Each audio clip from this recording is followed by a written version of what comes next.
I thought shutting the radio off would be enough. But the silence didn't bring peace. It only sharpened my awareness of the void it left behind. The absence of static was oppressive, like a predator crouched just beyond the tree line, waiting. I unplugged the old receiver and shoved it into the darkest corner of my closet, its antique dials gleaming faintly, mocking me. Yet, deep down, I knew this wasn't over. That night, the whispers returned, not from the radio but from my phone. I was lying in bed, scrolling mindlessly to push away the unease, when the screen flickered. A faint hiss crackled through the speaker. It was just a glitch, I told myself, but then the hiss grew louder, forming shapes of sound. A voice, familiar but distorted, spoke through the noise. "You can't run." I froze, my grip on the phone tightening. The screen distorted, lines of static slicing through my apps. It was as if the phone itself was infected, its glowing surface a portal to something malevolent. I turned it off, but the whispering didn't stop. From the desk across the room, my laptop came to life on its own, the screen flickering with green and red bands of light. I crept toward it, my heart pounding. The desktop was blank at first, but then text began to type itself in rapid succession. "You're part of this now. Stop fighting." A cold realization settled over me. The frequency wasn't just sound, it was alive. It had slipped free of the old receiver, crawling into my home, into every device I owned. The once innocuous static now seemed like a million tiny voices, writhing together in unison, each carrying a fragment of its will. Desperation clawed at me. I grabbed the laptop, yanking the power cord from the wall. For a moment, the room was silent again, the kind of silence that feels almost loud, like the world holding its breath. But the reprieve was short-lived. From the corner of my room, my television flickered to life.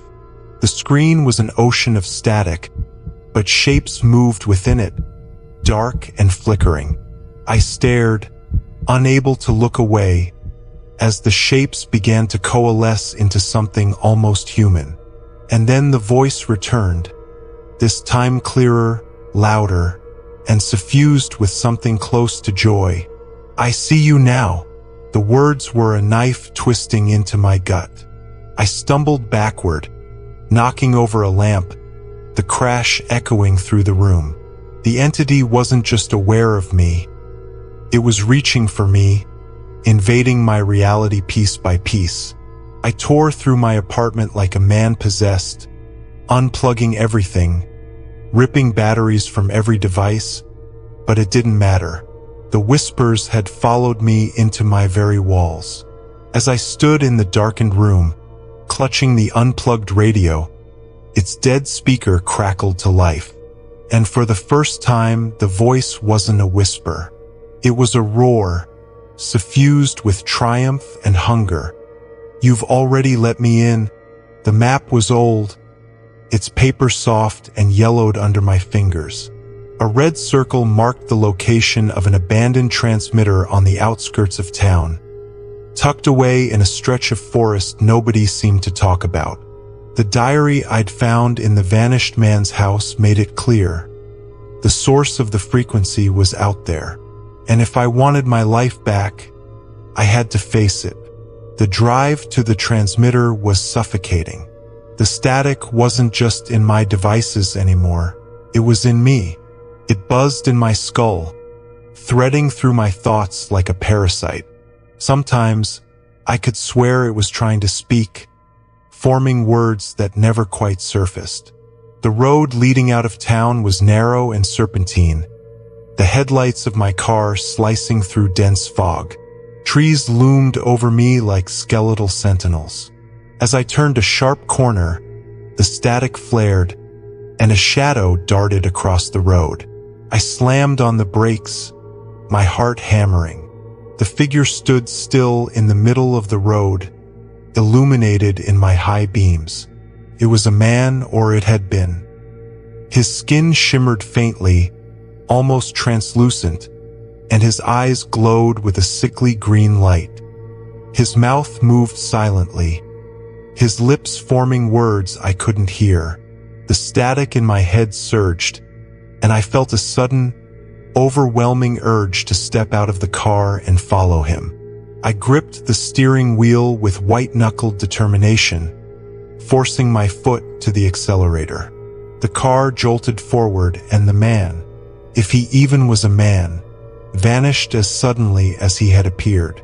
By the time I reached the forest clearing, the static was a low hum, omnipresent but distant, like a storm on the horizon. The transmitter loomed ahead, a towering skeleton of rusted metal and frayed cables. It looked dead, but I could feel it thrumming with a strange, almost magnetic energy. I stepped out of the car, flashlight in hand, and the forest seemed to breathe around me. The air was thick and humid, the ground soft underfoot. As I approached the transmitter, the static in my mind sharpened, forming brief, jagged voices. "Turn back," one whispered, desperate. "We're waiting," another hissed, chillingly eager. I stumbled forward, my flashlight catching glimpses of movement in the shadows. Faces emerged from the darkness, pale and ghostly, their eyes glowing green like the man on the road. They watched me silently, their heads tilting unnaturally in unison. I knew they weren't real, couldn't be real, but their presence gnawed at my sanity.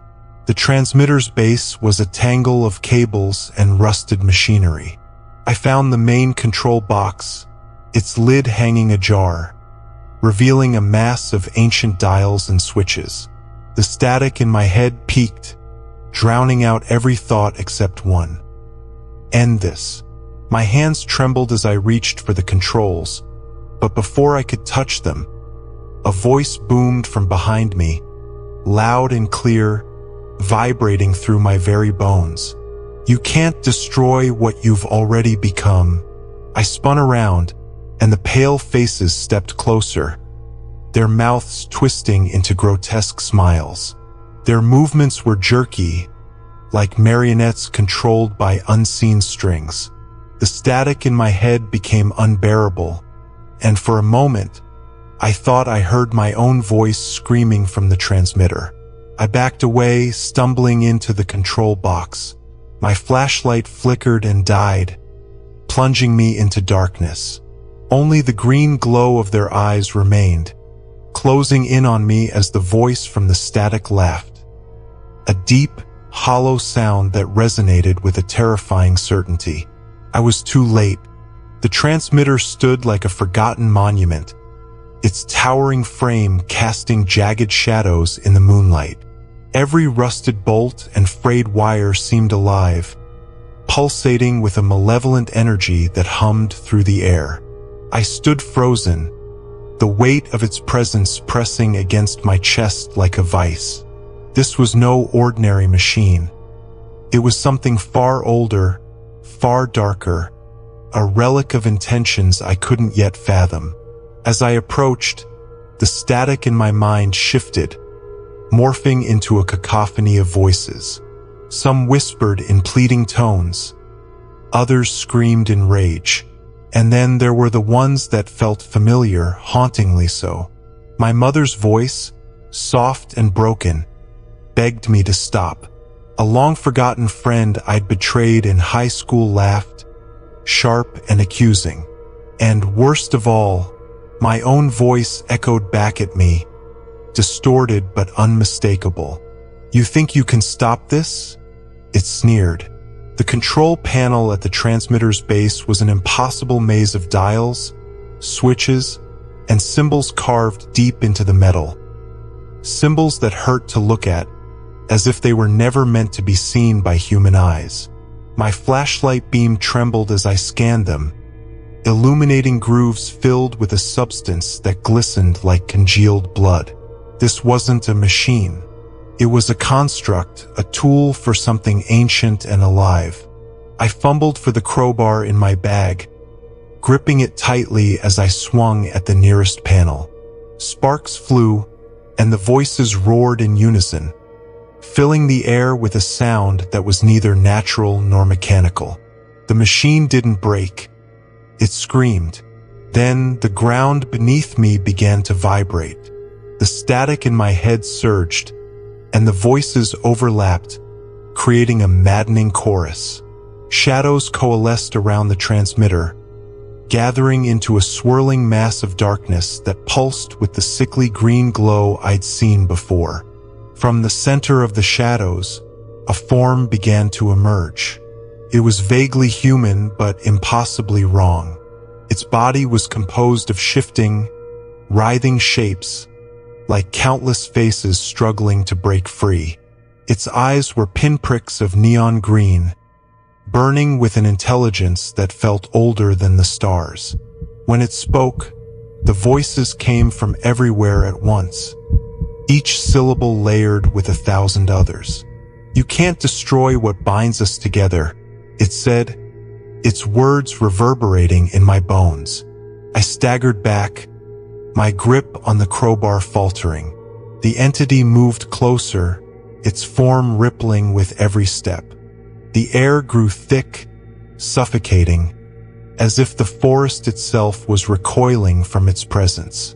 The voices in my head turned sharper, more insidious, feeding me memories I'd buried long ago. The day I let my little sister fall from the treehouse. The time I lied to cover my own mistake, ruining someone else's life. Every failure, every betrayal, every moment of weakness. It flung them all at me, like knives meant to strip me bare. Desperation clawed at me as I swung the crowbar again, this time aiming for the glowing core of the transmitter. The impact sent a shockwave rippling through the clearing, and for a brief moment, the entity flickered, its form unraveling like smoke in a gust of wind. But it reformed almost instantly, its laughter echoing through the trees. "You can't break what you are already part of," it hissed, stepping closer. I fell to my knees, the crowbar slipping from my grasp. The transmitter thrummed louder, the ground beneath it cracking open to reveal roots of metal and flesh, twisting and writhing as if alive. The entity loomed over me now, its shifting form blotting out the moonlight. Its green eyes bore into mine, and I realized with chilling clarity that it wasn't just trying to stop me. It was trying to consume me. I screamed, reaching for the crowbar one last time, but my hands passed through empty air. The metal was gone, and in its place, I felt only the icy grip of the entity's shadowy tendrils wrapping around my wrists, pulling me closer to the transmitter's core. The voices in my head merged into a single, deafening roar, and as my vision blurred, I heard my own voice again, laughing softly. "You've always belonged to us." I woke on the forest floor, the transmitter looming above me like a monument to my failure. The hum of its machinery vibrated through the air, a constant reminder that this wasn't over.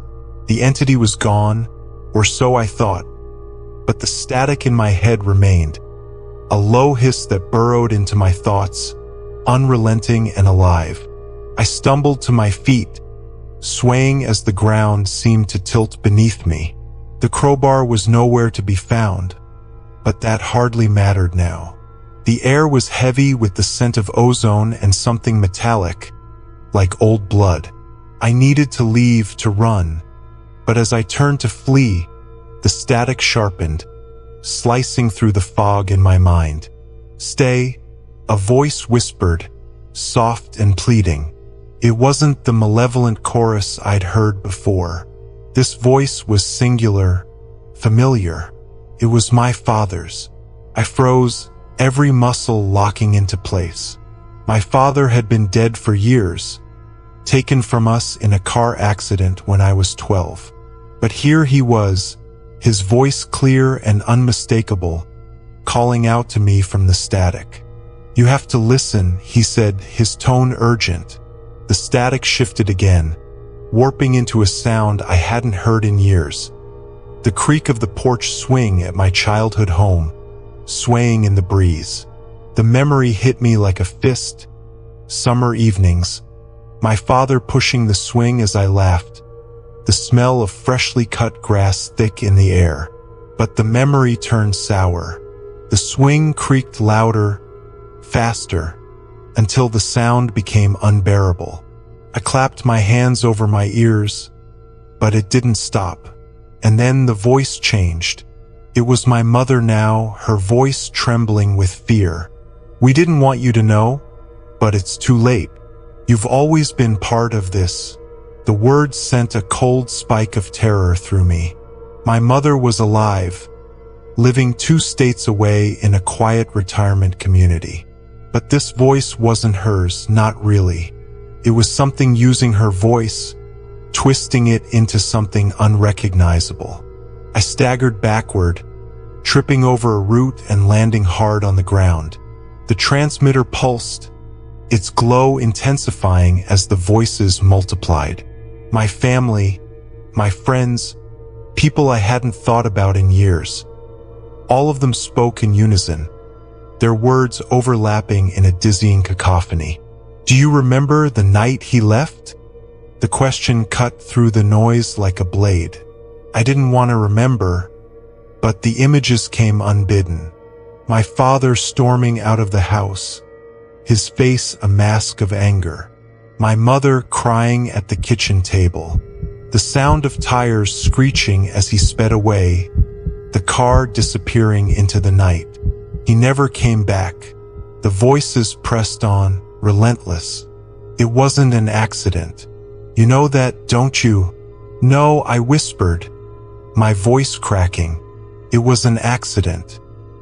He fell asleep at the wheel, but even as I said the words, doubt crept in. I'd never believed the official story. My father had been careful, meticulous. He wouldn't have fallen asleep while driving. The transmitter pulsed again, and the air around me grew colder. The ground beneath it cracked open, revealing more of those grotesque roots, twisting and writhing like living veins.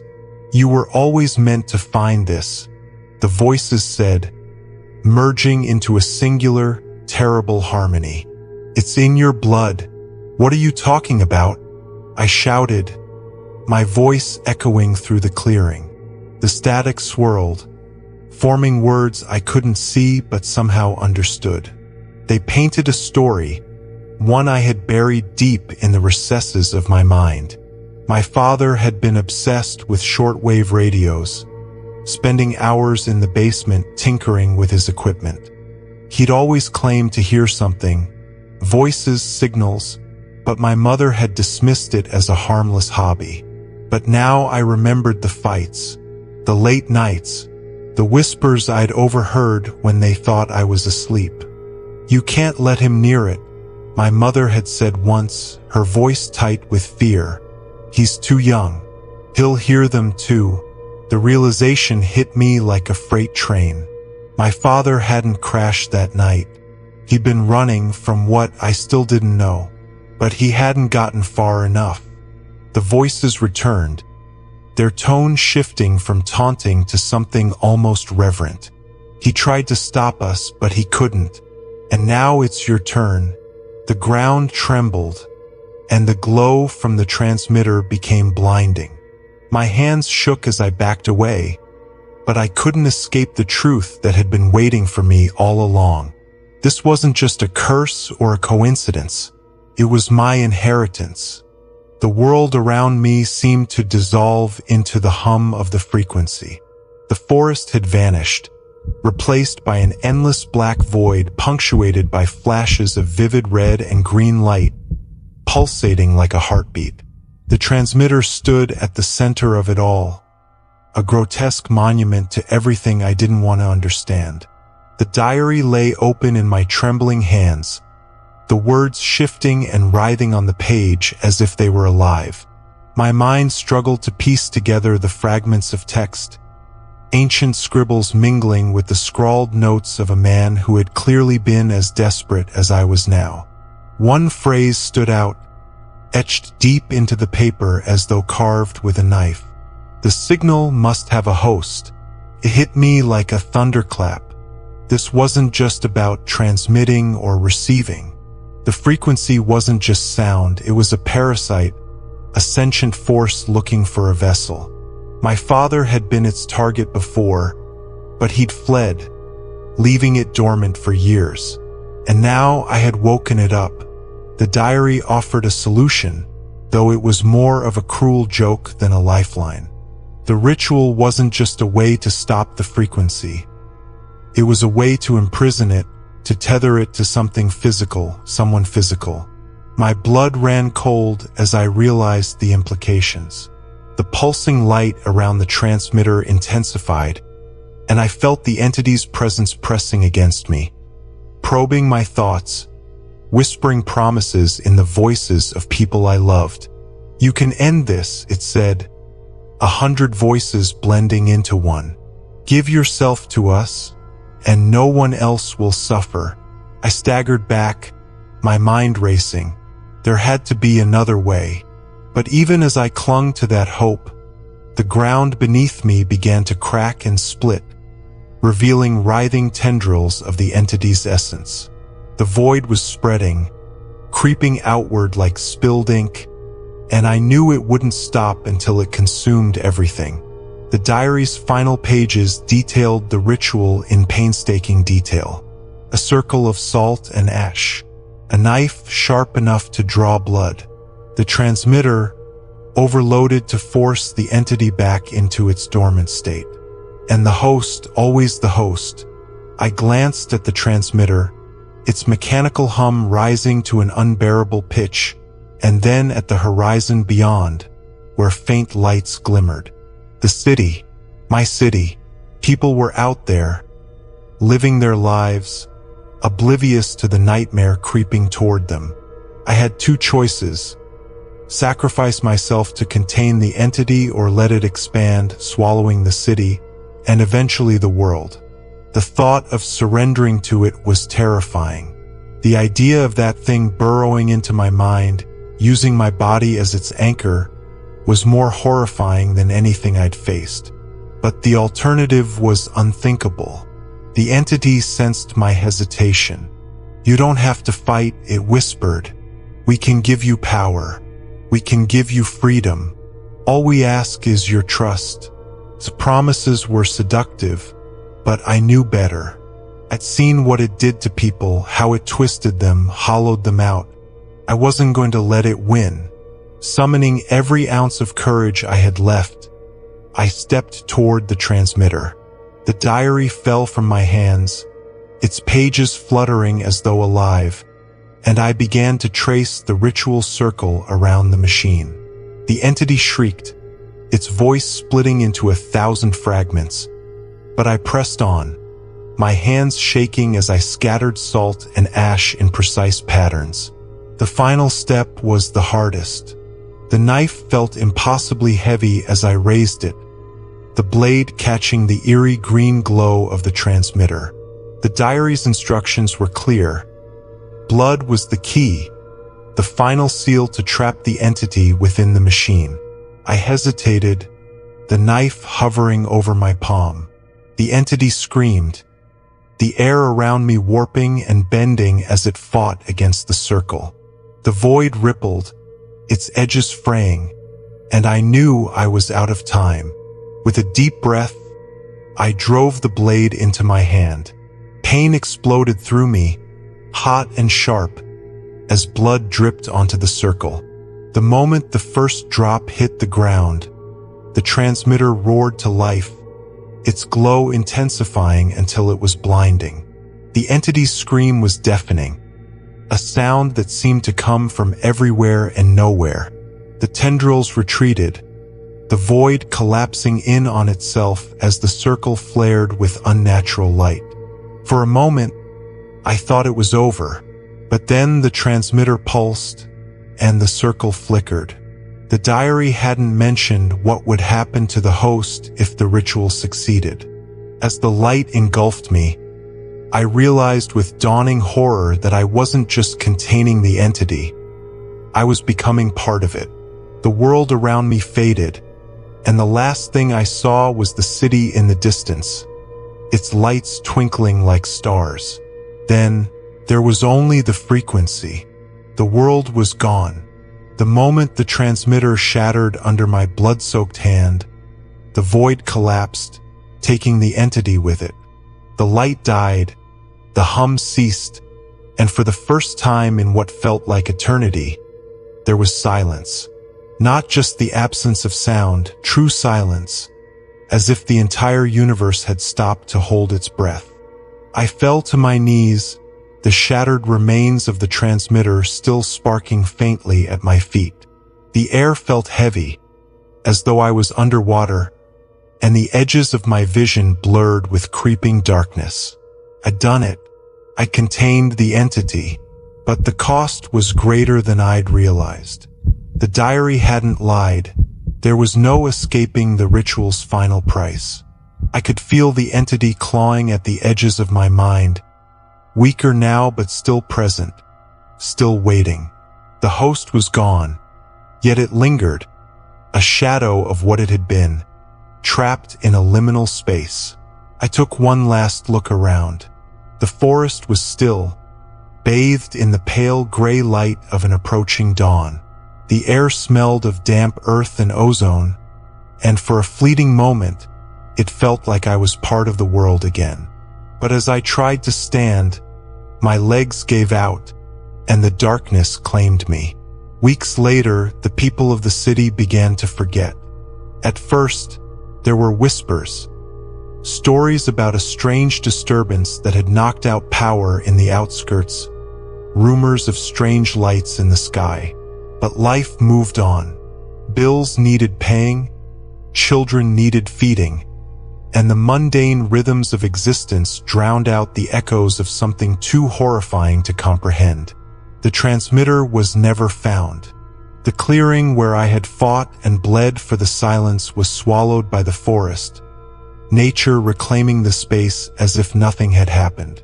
My name faded, first from police reports, then from conversations, until I became little more than a memory that flickered and died. Except for the silence. In the days following my disappearance, people noticed it. A faint stillness in the air, a sense that something had shifted. Radios crackled with static, old televisions hummed faintly in darkened rooms, and late at night, some swore they heard faint whispers just beyond the edge of hearing. In a small pawn shop on the corner of Main Street, an old man shuffled through dusty shelves, arranging trinkets and forgotten treasures. The shop was a mausoleum of other people's stories, filled with the remnants of lives sold off and left behind. It was there, tucked away between a broken clock and a tarnished brass lamp, that the radio sat. It was an antique, one of those bulky, wood-paneled models with ornate knobs and a fabric-covered speaker.